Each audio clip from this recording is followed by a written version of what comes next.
네. 새벽에 지금 민수기 말씀을 시작을 했습니다. 오늘 3장, 2장이나요? 이제 3장 들어갈 차례이고, 창세기부터 시작해가지고 이제 민수기까지 온 겁니다. 이제 수요일에 무슨 말씀을 나눌까 생각을 하다가 갈라디아서를 좀 1장부터 마지막 장까지 같이 공부를 하면 좋겠다라고 생각이 들었습니다. 오늘 1장 1절에서 10절까지 함께 말씀을 생각을 해볼 겁니다. 오늘 설교의 제목인데 따라합시다. 예수님 말고 다른 복음은 없다. 한 번 더요. 예수님 말고 다른 복음은 없다. 1절은요. 사도됨의 내력에 대한 소개입니다. 함께 읽겠습니다. 시작.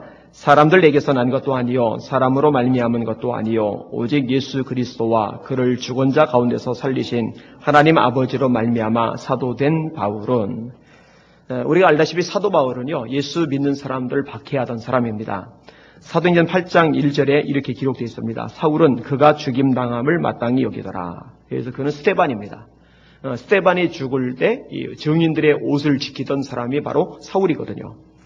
그날에 예루살렘에 있는 교회에 큰 박해가 있어 사도 외에는 다 유대와 사마리아와 모든 성으로 흩어지니라.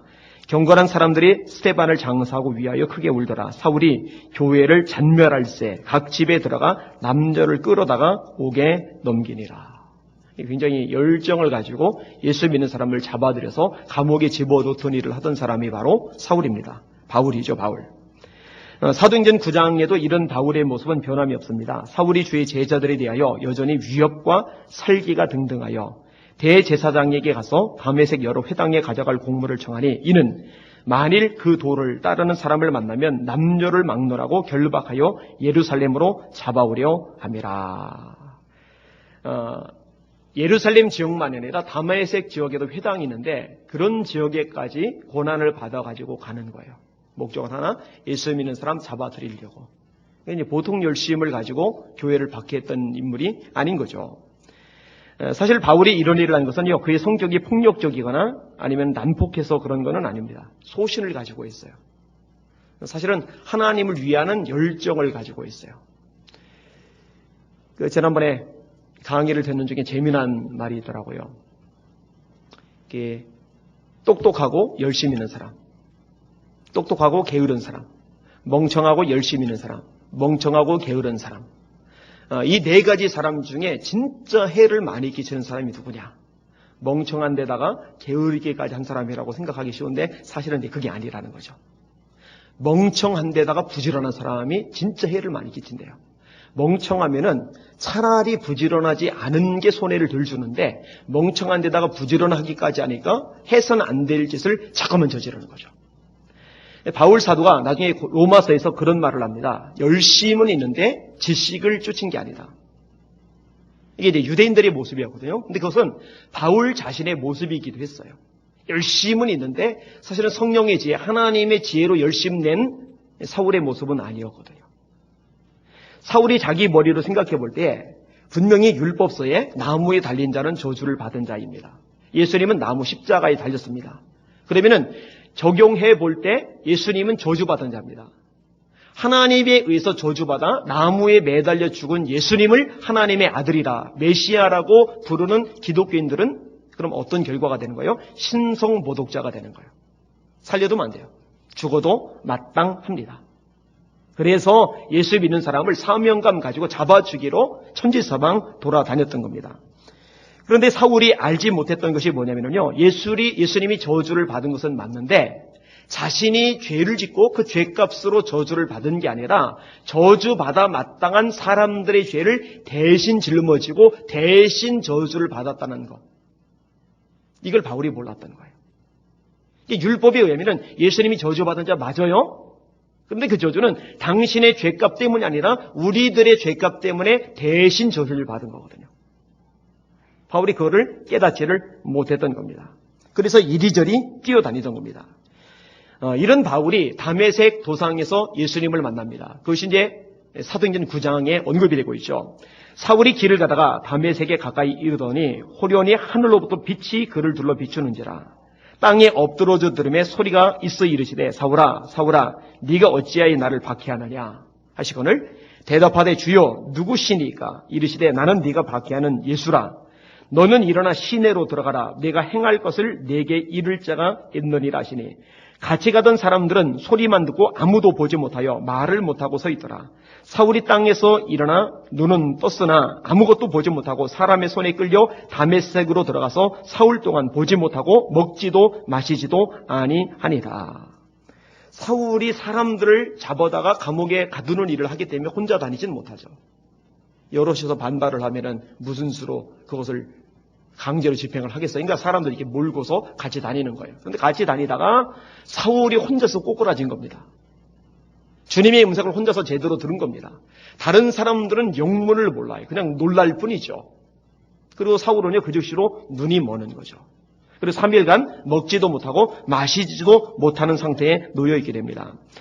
이렇게 다메섹에서 주님을 만나는 사건이요, 창세기 사도행전에 3번 나옵니다. 하나는 9장, 그 다음에 하나는 22장, 그 다음에 하나는 26장.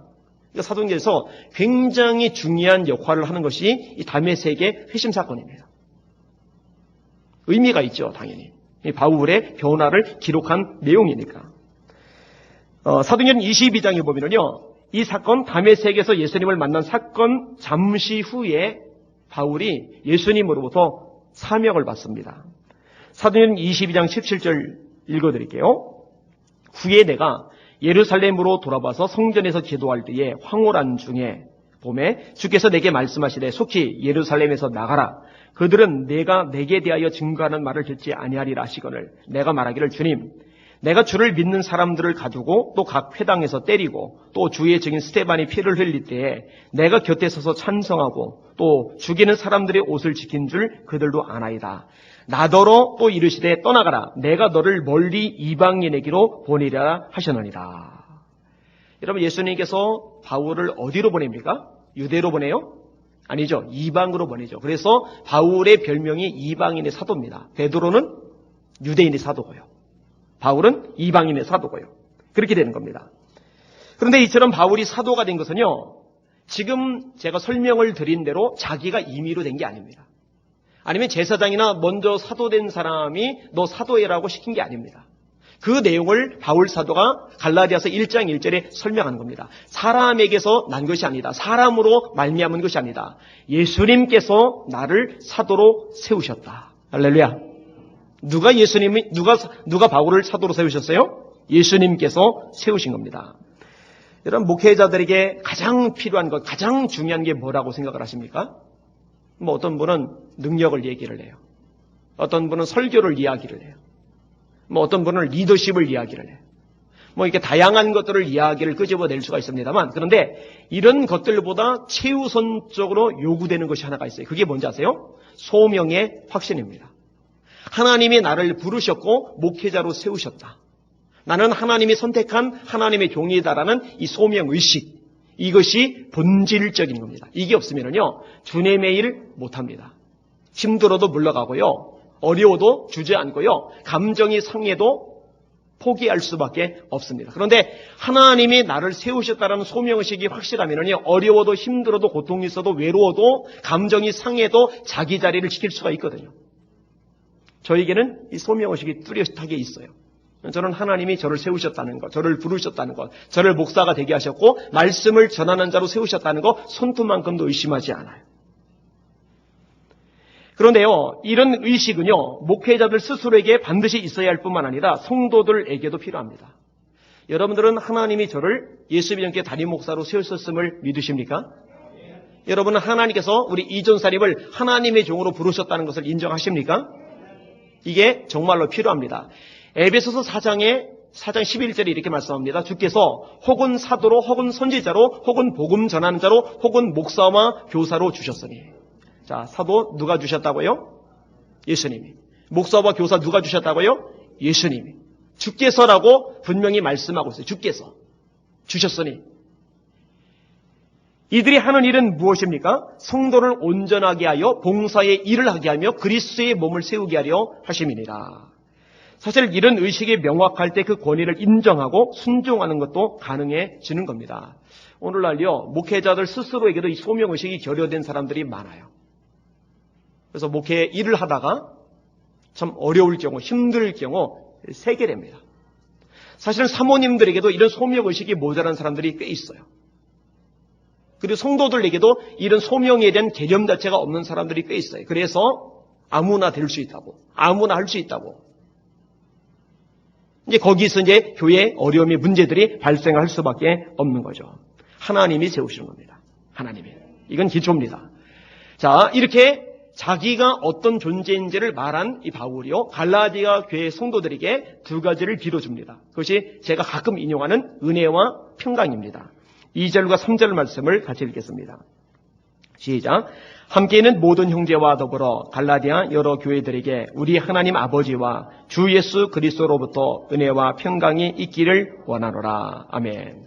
먼저 은혜가 참 중요하죠. 여러분, 예수님을 믿어야 구원받습니다. 예수님을 영접하여야 하나님의 아들이 됩니다. 그런데 그 믿음이 어디에서 주어지죠? 이 은혜에서 주어집니다. 그래서 에베소 2장 8절과 9절이죠. 너희가 그 은혜로 인하여 믿음으로 말미암아 구원을 얻었나니. 무엇으로 인해서? 은혜로 인해서. 이것이 너희에게서 난 것이 아니고 하나님의 선물이라. 행위에서 난 것이 아니니 이는 누구든지 자랑하지 못하게 하려 함이니라. 여러분, 사람의 지혜로, 사람의 노력으로, 사람의 공부와 학식으로 예수님이 누군지를 깨닫고 발견하는 게 아닙니다. 예수님이 누군지를 깨닫고 내 주님으로 영접하게 되는 것은 하나님의 은혜가 주어질 때 비로소 가능한 줄 깨달으시길 바랍니다. 은혜가 아니면 안 되는 거예요. 그 다음에 은혜가 있어야 영적으로 계속 성장해 나갈 수가 있습니다. 예수님을 영접했을 때 영적 어린아이입니다. 이 어린아이는 하나님의 양식을 받아 먹어야 돼요. 베드로서 예비는 신령한 젖, 순전한 젖. 하나님의 초보적인 말씀이죠. 그리고 이 말씀을 통해서 성장을 해서 어느 정도 커지면은 그 다음엔 단단한 식물을 먹을 수 있게 돼요. 다시 말해, 초신자 때는 받아들이기 어려웠던 아멘으로 내가 인정하고 따라가기 힘들었던 그 말씀조차도 아멘하고 받아들이고 순종할 수 있는 데까지 나가는 거죠. 그게 이제 장성한 자가 되는 거예요. 그런데 이렇게 성장하는 과정 속에서도 하나님의 은혜가 주어질 때 그 은혜로 말미암아 성장이 나가는 줄 깨달으시길 바랍니다. 그래서 교회가요, 은혜가 충만해야 돼요. 그래서 성도들의 성장이 이루어지는 겁니다. 또요, 은혜가 있어야 악한 영들이 시험과 유혹을 이겨나갈 수 있습니다. 여러분, 여러분의 지혜로, 여러분의 능력으로, 여러분의 지식이나 여러분의 발버둥으로 악한 영들의 괴기를 분별하고 물리치고 승리를 거두는 게 아닙니다. 은혜가 있어야 비로소 그런 일들이 가능한 줄 깨달으시길 바랍니다. 더 나아가서 하나님께서 우리에게 맡겨주신 사명을 감당할 때, 주님의 일을 이뤄나갈 때 이것조차도 하나님의 은혜가 아니면 우리가 그 일을 해내갈 수가 없어요. 여러분, 희한하게도 세상 일은요, 역량이 있으면, 노력을 하면은, 리더십이 있으면 되는데, 교회에서 하나님의 일은요, 세상적으로 잘 되던 사람도 교회에서는 이게 어려워요. 이 사람의 힘으로는 안 돼요. 하나님의 은혜가 주어질 때 비로소 이 모든 것들이 원활하게 이루어지는 거예요. 바울 사도가요, 이것을 명확하게 깨닫습니다. 그래서 이렇게 말합니다. 나 된 것은 내가 아니요 나와 함께 하신 하나님의 은혜로다. 많은 교회를 세웠단 말이에요. 많은 성경을 썼단 말이에요. 수많은 영혼들 예수 믿고 구원받게 만들었고 리더로 세웠단 말이에요. 참 엄청난 일들을 많이 해냈는데 이 모든 것들이 가능했던 이유가 뭐냐? 바울 사도는 딱 하나로 해석을 하는 거예요. 나와 함께 하신 하나님의 은혜로다. 여러분, 제가 목회를 제대로 할 수 있으려면요, 하나님의 은혜가 없이는 불가능합니다. 여기 남전도회, 여전도회 회장님들이 있죠. 찬양대장님도 있고 각 분야의 리더들, 교사들이 있잖아요. 하나님의 은혜가 아니면 여러분이 맡은 그 기관, 그 부서 하나님의 능력대로 제대로 끌고 나갈 수가 없어요. 이 은혜는요, 굉장히 핵심적인 요소입니다. 그 다음에 이제 평강인데, 여러분, 평강이 있어야 두려움을 이기죠. 평강이 있어야 불안에서 벗어날 수가 있죠. 예수님을 믿으면서도 불안하고 초조하고 날마다 두렵고 막 가슴 조이고 살고 이러면 안 되잖아요. 근데 하나님의 평강이 임할 때 우리 속을 지배하던 이 불안이, 초조함이, 미래에 대한 두려움이 떠나가는 줄 믿으시길 바랍니다. 평강이 복이죠. 이 평강이 있을 때요, 세상 속에서 세상 사람들이 우리를 보면서 하나님의 사람이라는 사실을 인정하게 됩니다. 얼굴을 보니까 다르거든요. 화나거든요.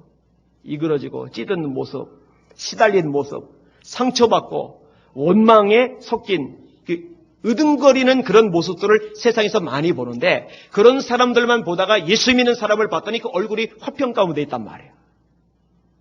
마음속에 평강이 있으면 얼굴이 당연히 화평을 드러낼 수밖에 없죠. 그러면 와, 뭔가 다르구나. 여러분, 사람은요, 자기와 다른 모습을 상대방에게서 발견할 때 거기서 관심을 더 가지게 돼요. 똑같으면은, 차이가 없으면은요, 관심을 가질 이유 자체가 없어요. 하나님의 평강이 여러분의 마음에 넘쳐나실 수 있기를 주님의 이름으로 축원합니다. 예수님이 이 평강을 주신다고 말씀하셨어요. 그래서 죽으시고 부활하신 다음에 첫 번째로 제자들에게 하셨던 말씀이 너에게 평강이 있을지어다. 잠시 쉬고 또다시 말씀하신 것이 너에게 평강이 있을지어다. 그리고 두 번째 제자들에게 나타나서 하신 말씀이 너에게 평강이 있을지어다. 자, 원합니다. 우리 예수 비전교 성도들에게도 하나님의 평강이 있기를 주님의 이름으로 축원합니다. 이 평강이 있으셔야 해요. 자, 이 은혜와 평강은 어디서 오느냐? 하나님에게서 오는 것이고 예수님에게서 오는 겁니다. 오늘 바울 사도가 그것을 이야기해줘요. 세상이 줄 수 없습니다. 세상의 문화가 주지 못하고 세상의 권력이 주지 못하고 세상의 물질이 주지 못합니다. 사람들은 흔히 가진 게 많아지면 평안할 거라고 생각해요. 먹고 살 걱정 없으니, 미래가 대비되었으니. 그런데요, 사회보장 제도가 잘 돼 있고 선진국이고 돈이 많은 사람들 중에 자살률이 유독 높아요. 이거는요, 물질이 사람에게 진짜 평강을 주는 것이 아니라는 것을 여실하게 증명해 주고 있는 현실적인 증거들입니다. 여러분, 그런 것으로 사람에게 평강이 임하지 않습니다. 아무리 자손 대대로 먹을 만큼 양식이, 재정이, 적금이 내게 있다 하더라도 하나님께로부터, 예수님께로부터 평강이 우리 심령 속에 불어넣어 주지 않으면 우리 마음속에 평강이 사라지는 줄 깨달으시길 바랍니다. 예수님께서 그 평강을, 예수님께서 그 은혜를 저에게, 여러분에게 주시는 겁니다. 그래서 어거스틴은요, 쾌락도 누려보고 명예도 누려보고 돈도 가져봤는데 아니거든요. 예수님을 만난 다음에 이렇게 고백합니다. 내가 당신 안에서 안식하기까지 내 속에 진정한 안식은 없었나이다. 세계적인 학자의 입에서, 세계적인 목회자의 입에서 이런 고백이 나와요. 내가, 예수님, 당신 안에서 안식하기까지 내 안에 진정한 안식은 없었나이다. 주님 안에서 이 평강을, 주님 안에서 이 은혜를 마음껏 누리시는 복이는 우리 성도들 되시기를 주님의 이름으로 축원합니다. 아멘. 자, 그 다음에 4절부터 7절까지 말씀을 나누겠습니다. 이제 바울 사도가 안부로 평강과 은혜가 있기를 빌어준 다음에 본격적으로 해야 할 말을 하기 시작합니다. 그 첫 번째 메시지가 아주 중요한 내용인데 다른 복음은 없다는 겁니다. 4절에서 7절까지 시작.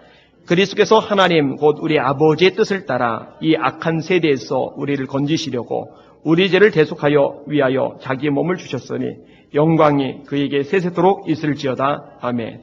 그리스도의 은혜로 너희를 부르신 이를 이같이 속히 떠나 다른 복음을 따르는 것을 내가 이상하게 여기노라. 다른 복음은 없나니 다만 어떤 사람들이 그리스도의 복음을 변하게 하려 함이라. 아멘. 여러분, 복음이 뭐였죠? 예수 믿는 성도들은 복음이 뭐냐라고 물으면 대답을 금방금방 하셔야 된다고 그랬어요. 복음이 뭐였어요? 예수님이 복음이죠. 로마서 1장 2절, 복음은 하나님이 그의 아들에 관하여 성경에 미리 약속하신 것이라. 육신으로는 다윗의 혈통에서 나셨고 성교로는 죽은 가운데서 부활하여 하나님의 아들로 선포되셨으리. 예수님이 복음입니다. 십자가와 부활이 복음입니다. 그리고 오늘 본문에서는 그중에 십자가 사건을 언급을 해주고 있어요. 4절에 그리스도께서 하나님 곧 우리 아버지의 뜻을 따라 이 악한 세대에서 우리를 건지시려고 우리 죄를 대속하기 위하여 자기 몸을 주셨으니, 우리 죄를 대신 속하기 위하여 자기 몸을 주셨다. 이 십자가에서 죽으신 이 사건, 이것을 말하는 거죠. 이게 복음입니다. 복음. 주셨다라고 말씀하고 있어요. 주셨다. 이 주셨다라는 말과 빼앗겼다라는 말은 전혀 다릅니다. 빼앗겼다라는 말은 원치 않는데 빼앗길 수 있어요. 빼앗기고 싶지 않은데 힘이 없어서, 능력이 안 돼서 빼앗길 수 없어요. 여러분, 깡패가 와서 돈을 빼앗는 거죠. 빼앗기고 싶지 않은데 내가 힘이 없으니까, 얻어 터질 것 같으니까, 맞아 죽을 것 같으니까 내주는 거예요. 이건 빼앗기는 겁니다. 근데 어렵고 힘든 누군가가 있는데 내가 강제적으로 줘야 될 의무가 있는 것이 아님에도 불구하고 그 영혼이 불쌍해서 내 것을 이게 내줄 경우, 이거는 주었다라고 얘기를 해요. 오늘 본문에 예수님의 죽음 사건을 언급하는데 우리 죄를 대속하려고 자기를 내주셨다라고 되어 있어요. 예수님은 빼앗긴 게 아닙니다. 스스로 내어주신 겁니다. 요한복음 10장에 주님께서 이렇게 말씀하십니다. 나는 선한 목자라. 선한 목자는 양들을 위하여 목숨을 버리거니와. 그 다음에 14절에 이렇게 말씀합니다. 나는 선한 목자라. 나는 내 양을 알고 양도 나를 아는 것이 아버지께서 나를 아시고 내가 아버지를 아는 것 같으니 나는 양을 위하여 목숨을 버리노라. 빼앗긴다고 돼 있어요? 아니요. 버린다라고 돼 있어요. 직접 내주시는 거예요. 17절에 내가 내 목숨을 버리는 것은 그것을 내가 다시 얻기 위함이니 이로 말미암아 아버지께서 나를 사랑하시느니라. 이를 내게서 내 목숨을 말하는 거예요. 이를 내게서 빼앗는 자가 있는 것이 아니라 내가 스스로 버리노라. 로마의 군병 따위가 감히 예수님의 목숨을 빼앗은 게 아니라 예수님께서 친히 당신의 목숨을 내어 주신 거예요. 할렐루야. 이게 성경에서 말씀하고 있는 십자가의 죽음입니다. 그럼 왜 내어놓으셨어요? 이유가 뭐예요? 우리를 사랑하기 때문에. 그래서 로마서 5장 8절에 보면은 이 십자가 사건이 우리를 향한 하나님의 사랑이라고 말씀을 하는 거예요. 그럼 구체적으로 무엇을 위해서요? 우리의 죄를 해결해 주시기 위해서. 이것은 이사야 선지자의 예언입니다. 제가 자주 인용하는 게 4절에 53장 4절. 그가 찔림은 우리의 허물을 인하며 그가 상함은 우리의 죄악을 인함이라. 그가 징계를 받음으로 우리가 평화를 누리고 그가 채찍에 맞음으로 우리가 나음을 입었도다. 우리는 다 양 같아서 그릇 행하여 각기 제 길로 갔거늘 하나님께서는 우리 무리의 죄악을 그에게 담당시키셨도다. 근데 이 구절 말고요. 동일한 53장 뒷부분에 예수님의 죽음이 우리의 죄와 연결되어 있음을 또다시 말씀하고 있어요. 들어보세요. 나의 의로운 종이, 예수님을 말하는 거예요. 나의 의로운 종이 자기 지식으로 많은 사람을 의롭게 하며 또 그들의 죄악을 친히 담당하리로다. 그러므로 내가 그에게 존귀한 자와 함께 몫을 받게 하며 강한 자와 함께 탈취한 것을 나누게 하리니 이는 그가 자기 영혼을 버렸다고 돼 있어요. 사망에 이르게 하며 범죄자 중 하나로 헤아림을 받았음이니라. 그러나 그가 많은 사람의 죄를 담당하며 범죄자를 위하여 기도하였느니라. 예수님이 요한복음 10장에서 내가 내 목숨을 버린다라고 말씀하기 전에 이미 한참 전 이사야 선지자가 미리 하나님의 아들이 이 세상에 오셔서 우리 죄를 해결하기 위해 친히 당신의 목숨을 버릴 것이라고 예언해 놓은 거예요. 그리고 예언의 말씀대로 주님이 선포하셨고 선포하신 대로 주님이 십자가에서 자기 목숨을 버리신 거예요. 이 사건 때문에 저와 여러분이 죄사함 받고 구원받아 하나님의 아들과 딸이 되는 줄 믿으시길 바랍니다. 이것을 가리켜서 복음이라고 하는 겁니다. 근데 문제가 뭐냐? 이 복음으로 구원받은 갈라디아 교인들 중에 일부가요, 다른 복음을 따라가 버렸어요. 참 한심한 일이 발생을 했어요. 그게 6절이죠. 그리스도의 은혜로 너희를 부르신 이를 이같이 속히 떠나 다른 복음을 따르는 것을 내가 이상히 여기노라. 여러분, 다른 복음을 따르는 것, 이것을 뭐라고 묘사를 하고 있어요? 하나님을 떠난 겁니다. 따라합시다. 다른 복음을 따르면 하나님을 떠나는 거다. 질문, 하나님을 떠난 사람이 구원 받습니까? 못 받습니까? 못 받죠. 구원 못 받아요. 그래서 이 다른 복음을 따르는 이 문제는요, 굉장히 심각한 문제입니다. 바울 사도가 문안 인사를 하자마자 왜 다짜고짜 이 이야기부터 꺼내느냐? 이유가 있는 거예요. 너무나 심각하기 때문이에요. 다른 복음은 그런 뭐냐? 쉽게 설명할게요. 예수님이 복음이에요. 예수님. 여러분, 저와 여러분의 구원은 예수님만으로 충분하다고 믿으시면 아멘. 그렇죠? 그런데 예수님만으로는 충분하지 않다. 예수님의 플러스 이게 더 추가가 되어야지 우리가 구원받는다. 이거 다른 복음입니다. 그럼 이 갈라디아 교회 성도들에게 주어진 다른 복음은 뭐 있느냐? 예수님 믿는 것만 가지고 너희들 구원 못 받는다. 예수도 믿고 플러스 할례도 받아야 구원받는다. 또 하나, 예수 믿는 것만 가지고 모자라다. 예수도 믿고 플러스 율법도 지켜야 너희가 구원받는다. 이거 다른 복음입니다. 다시 말합니다. 예수님의 십자가, 예수님의 부활만으로 우리의 구원은 충분합니다. 이거 흔들리거나 놓치시지 마시기를 주님의 이름으로 축원합니다. 여러분, 안식교 있죠, 안식교. 이단이죠? 이단. 안식교가 왜 이단입니까? 이 안식교는요, 예수님 믿는 것만 가지고는 안 돼요. 예수님도 믿고 구약의 규례들도 지켜야 돼요. 안식일도 지켜야 되고 유월절도 지켜야 돼요. 이 안식교하고 똑같은 데 떨어져 나가는 데가 있죠. 그게 이제 안상홍 증인의 하나님의 교회. 저 사당동 가는 길에 커다란 건물 하나 있잖아요. 거기에 유월절 지킵니다. 안식일 토요일날 지킵니다. 예수님만 믿는 것만 가지고 안 돼요. 플러스 안식일 지키는 거, 유월절 지키는 거 이런 것들이 있어야 돼요. 날과 달과 절기를 지키는 것. 근데 여러분 성경에서요 아주 명확하게 이 부분을 지적을 합니다. 나중에 이제 4장에서 다루게 될 텐데요. 제가 미리 읽어드릴게요. 갈라디아서 4장 8절인데 너희가 그때에는 하나님을 알지 못하여 본질상 하나님이 아닌 자들에게 종노릇 하였더니 이제는 너희가 하나님을 알 뿐 아니라 더욱이 하나님이 아신 바 되었거늘 어찌하여 다시 약하고 천박한 초등학문으로 돌아가서 다시 그들에게 종노릇 하리 하느냐. 너희가 날과 달과 절기와 해를 삼가 지키니 뭐라고 됐어요? 날과 달과 절기와 해를 삼가 지키니 내가 너희를 위하여 수고한 것이 헛될과 두려워하노라. 아주 성경에 명백하게 언급하고 있잖아요. 예수님만 가지고는 안 돼. 날과 달과 절기와 해를 지켜야 돼. 이게 안 지켜잖아요. 이거 안 된다는 거죠. 이런 거 따라갈까 봐 내가 염려한다는 거죠. 여러분 통일교도 이단이죠. 통일교가 왜 이단인지 아세요? 예수님만으로 충분하잖아요. 예수님 플러스 문선명. 그게 이단인 거예요. 여러분 신천지가 왜 이단입니까? 예수님만으로 충분하잖아요.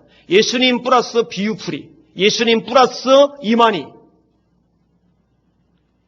이래야 구원받는다는 거예요. 그러니까 기존의 교회들을 바벨론이래요. 이만희가 없어서. 핵심은 이만희거든요. 이게 이단이거든요. 근데요, 이만희가 자꾸 성경을 비유로 해석하는 이유는요, 그래야 입맛대로 해석할 수 있기 때문입니다. 특별히 이 신천지에서는요, 개역 개정판 안 씁니다. 표준 세번역 안 씁니다. 공동 번역 안 씁니다. 개역 한글만 씁니다. 가서 확인해 보세요. 아니요, 가질 필요 없어요. 왜 개역 한글만 쓰느냐? 그 한글로 다 해석을 해왔거든요. 그걸로, 개역 한글로. 성경 원어로 파고 들어가 보면은 이만희가 해석해주는 내용들이 다 틀리거든요. 제가 영상 일부러 찾아 들어보기도 하는데 재미난 게 있더라고요. 과천 땅을 자꾸 사들이고 거기를 이만희 그 교주로 아주 핵심 지역으로 만들려고 하잖아요. 근데 과천을 한문으로 풀이하면서 그곳이 왜 성지인지를 설명을 해주는데 그 이야기를 듣는 회중들이 거기서 아멘하고 있어요. 그 얼마나 미련합니까? 여러분 과천이 성지입니까? 그러니까 이만희를 예수님 수준으로 올려놓은 거예요. 이단인 거죠. 그러면 오늘 본문 상황에서 이 갈라디아 교회 교인들에게 왜 다른 복음이 어떻게 다른 복음이 들어갔느냐? 그게 이제 7절 내용인데 다른 복음은 없나니 다만 어떤 사람들이 너희를 교란하여 그리스도의 복음을 변하게 하려 함이라. 어떤 사람들이 교란한 거예요. 이들에게 와서 잘못된 가르침을 줬는데 이것을 분별해내지 못하고 그 가르침을 받아들인 거예요. 이게 문제죠. 여러분 구원파에서 권신찬이 극동방송에 있으면서 수련회를 열었어요. 그래서 극동방송 이름만 믿고서 모여들었던 사람들에게 잘못된 교리를 주입을 시켰고 거기서 구원파가 많이 생겼어요. 극동방송이 큰 잘못을 했더라고요. 이상한 인간을 점검도 안 하고 중요한 직책에 앉혀가지고는 그것 때문에 이제 많이 넘어간 거죠. 그런 수련회에 참석해서 잘못된 메시지를 듣지 않았다면 구원파로 넘어가지 않았을 건데 이 구원파는요 기도할 필요 없다고 가르칩니다. 아세요? 주기도문도 할 필요 없어요. 아세요? 죄를 지어도 괜찮다고 가르칩니다. 아세요? 그러니까 살인도 가능한 거예요. 집단 자살도 가능한 거예요. 이 잘못된 교리가요 이렇게 무시무시합니다. 지금 이 세월호 사건 때문에 나라가 얼마나 큰 타격을 받았습니까? 그 핵심에 구원파가 있잖아요. 신천지 같은 것도 마찬가지로 무로 성경연구원을 열었어요. 여기 가서 사람들이 배운 거예요. 자기도 신학을 해보고 싶은데 신학 가려니까 돈이 들고 신학 가려니까 학력이 모자라고 그런데 무료로 신학을 가르쳐준다. 그래서 무료 신학원, 무료 성경연구원 가서 배웠는데 그게 신천지였던 거죠. 안 들었으면 됐을 텐데 듣다 보니까 넘어가 버린 거예요. 이 갈라디아 교인들도 그렇죠. 들어가지고 이 듣는 것을 여러분이 조심해야 됩니다. 잘 들으셔야 돼요. 여러분 다른 데 가서 성경 배우지 말라고 하는 거 괜히 그런 게 아닙니다. 절대로 배우지 마세요. 제 승낙 없이 다른 데 가서 배우지 마세요. 제가 우리 교회 내에서 성경 배울 수 있는 기회 얼마든지 드릴게요. 할렐루야! 말씀 여기서 잘 배우시길 바랍니다. 여러분이 담임 목사 성경 가르칠 역량 충분히 돼요. 제대로 가르쳐 드릴게요. 얼마든지 가르쳐 드릴게요. 지금 4팀인데 4팀 아니라 5팀, 6팀이라도 7팀, 8팀이라도 만들어서 가르쳐 드릴게요. 엄한 데 가서 배우지 말아요. 또 기도도 마찬가지인데 아무 데나 가서 머리 들이밀고 기도받지 마세요.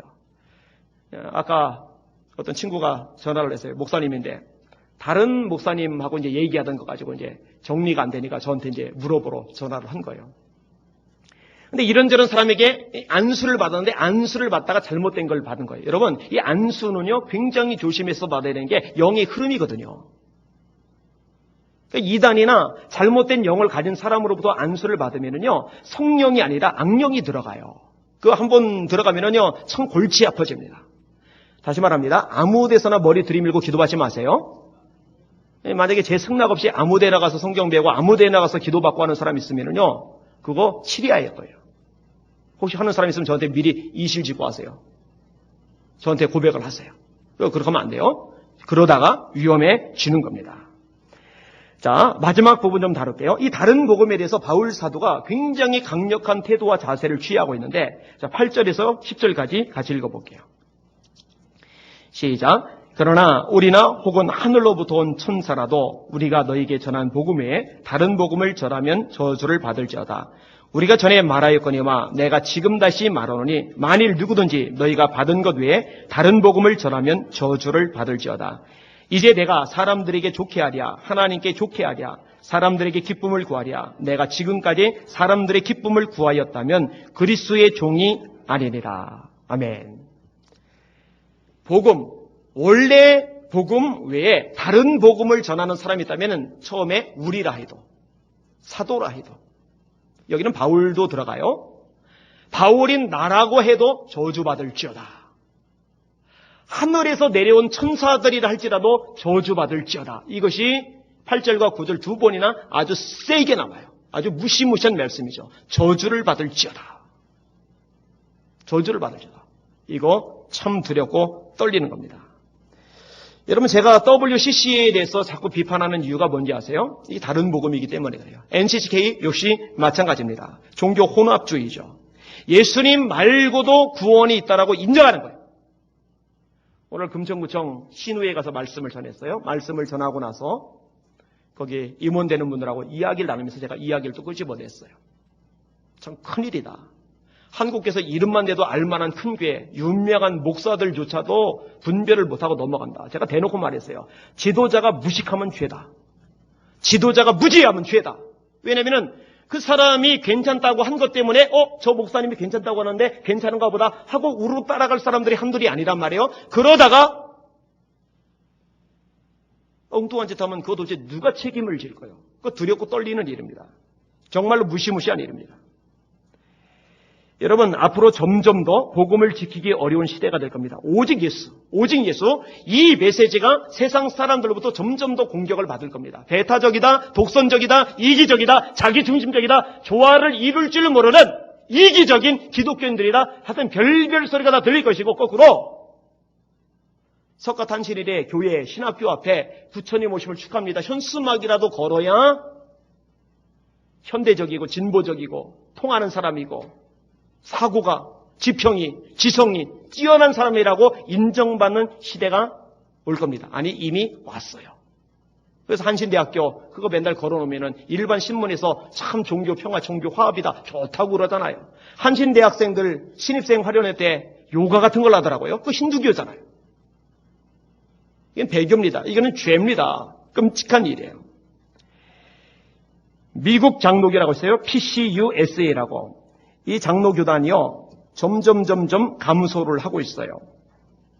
2013년도 교단 소속 성도수가 176만 명, 2012년도 그 전해가 184만 명에서 176만 명으로 줄어든 거예요. 교회 수도 점점 감소를 해요. 2012년에 1262개, 1년 지난 2013년에 1038개. 1년 동안에 224개 교회 중에서 148개의 교회는 다른 교단으로 옮겼어요. 그리고 나머지는 흩어졌어요. 여러분, 이 장로교가요, 미국에 있는 장로교 중에 최대 장로교입니다.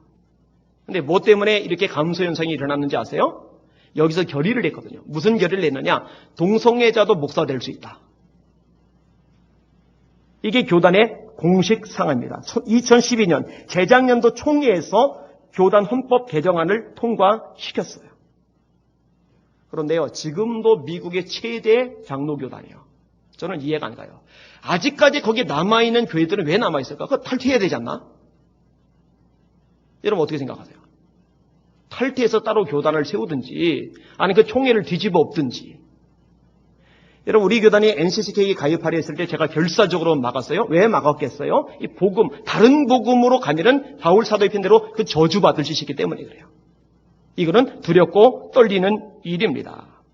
바울 사도가 아주 분명하게 말합니다. 내가 사람들에게 좋게 하랴 하나님께 좋게 하랴. 내가 지금까지 사람의 기쁨을 구하는 자였다면 그리스도의 종이 아니니라. 할렐루야. 유대주의자들이 와서 율법주의자들이 와서 할례도 받게 해라. 율법도 지키게 해라. 여기만 바울이 오케이 하면 이제 고난 안 당해도 돼요. 욕 안 먹어도 돼요. 힘들지 않아도 돼요. 이게 편안하게 여기저기 다니며 말씀을 전할 수 있어요. 그런데 바울 사도가 하는 거예요. 내가 하나님을 좋게 하랴 사람을 좋게 하랴. 내가 사람의 기쁨을 구하는 자이다면 내가 편하려고 내가 안전하려고 내가 좀 더 넉넉하게 지내려고 사람의 기쁨을 구하는 자이다면 나는 예수님의 종이 아니다.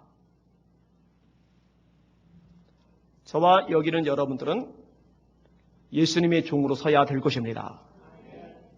세상 흐름, 세상 문화, 세상 죄악, 세상이 잘못된 가치관에 휩쓸려 가는 자들이 아니라 말씀의 칼날 위에 바로 서는 신실한 주의 종들이 되어야 할 것입니다. 그리고 되실 수 있기를 주님의 이름으로 축원합니다. 하나님을 기쁘시게 하는 교회, 하나님을 기쁘시게 하는 목회자, 하나님을 기쁘시게 하는 성도, 이것이 이 마지막 때에 하나님이 찾으시는 성도요, 목회자요, 교회인 줄 깨달으시기를 주님의 이름으로 축원합니다. 이거 명확히 하셔야 합니다. 말씀을 정리하겠습니다. 여러분, 기독교는요, 핍박을 받는 게 원래 기본이에요, 기본. 이 기독교는요, 신앙은요, 하나님의 사람들은요, 세상에 속하지를 않았어요. 예수님이 이 부분을 명확히 말씀하십니다. 너희가 세상에 속했다면은 세상이 자기 것이기 때문에 사랑했을 거지만 너희는 세상에서 나에게 속한 것이므로 세상이 너희를 미워하느니라. 바울도 명확하게 말합니다. 무릇 하나님을 향하여 경건하게 살고자 하는 자는 핍박을 받으리라. 예수만이 구원이다. 그러니까요. 동성애 죄다. 그러니까요. 이런 것 가지고 아주 강력하게 제가 말을 하니까요. 얼마나 공격이 많이 쏟아져 들어오는지 몰라요. 그러나 진리를 잡아야죠. 진리를 지켜야죠. 진리를 지키기 위해서 필요하면 싸워야죠. 고난도 당하고 핍박도 당하고 억울한 일도 겪고 눈물도 흘려야죠. 그것이 순례자로서의 마땅한 삶의 자세이니까요. 기독교는 원래 핍박받는 게 전문이었어요. 여러분 예수님도 믿고 로마 황제도 인정하면 로마라는 제국 내에서 편안하게 신앙생활을 할 수 있어요. 그러나 그렇게 할 수가 없었어요.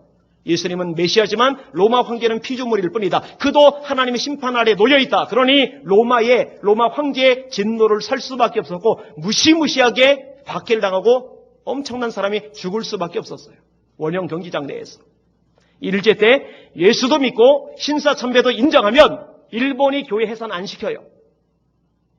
그런데 예수님만이 구원자이고 일본 천황은 인간에 불과하다. 예수님 재림할 때 그도 심판받을 존재다. 그러니까 성결교단 폐쇄 조치시킨 겁니다. 여러분 성결교단 자부심 가지셔도 돼요. 중생 성결 신유 재림 신앙 뚜렷한 신앙 안에서 지켰거든요. 장로교는 28차 총회 때 신사참배를 국민의례로 가결시켰어요. 미국 장로교가 재작년에 동성애 목사를 가결시키듯이 여러분 그건 교회적으로 교단적으로도 그런 짓 저지를 수가 있어요. 같이 가면 박해를 안 받는데 진리를 지키니까 박해를 받는 거예요. 로마 때도 일제 때도. 앞으로 우리가 사는 이 시대 속에서 예수님의 유일성을 훼손하는 도전은 정치, 사회, 문화, 경제 각 영역에서 나타날 겁니다. 그런데 저와 여러분이 오직 예수 그러면은 야 니들 신앙 좋다. 이것이 세상의 분위기가 아니라 한없는 공격으로 비방으로 핍박으로 우리에게 접근해 들어올 겁니다. 바로 그 순간에 믿음을 지키고 요동하거나 흔들리지 않는 신실한 주님의 종들 되시기를 예수님의 이름으로 축원합니다. 다른 복음 따르지 마시기를 주님의 이름으로 축원합니다. 말세의 징조인데 바울 사도가 이렇게 말합니다. 때가 이르리니 사람이 바른 교훈을 받지 아니하며 귀가 가려워서 자기의 사욕을 쫓을 수성을 많이 두고 또 그 귀를 진리에서 돌이켜 허탄한 이야기를 쫓으리라. 들어서는 안 되는데, 귀 기울여서는 안 되는데 그 이야기 쫓고 따라갈 것이라고 예언해 놓고 있어요. 그 예언의 말씀대로 지금 되고 있는 것을 우리 눈으로 보고 있어요. 제가 조금 전에 아주 작은 부분이지만 증거를 내밀었어요. 지금 교단이 그렇게 인정할 줄 누가 알았어요? 이미 그런 세상이 오고 있단 말입니다. 적어도 여러분은 이런 흐름에 편승하지 않는, 오히려 이런 흐름에 거슬러 올라가는 신실한 종이 되시기를 주님의 이름으로 축원합니다. 마음에 분명히 새기세요. 따라합시다. 예수 말고 다른 복음은 없다. 더 크게, 예수 말고 다른 복음은 없다. 예수님만 붙잡고 예수의 이름으로 승리하시기를 주님의 이름으로 축원합니다. 축원합니다. 축원합니다. 아멘. 기도하겠습니다.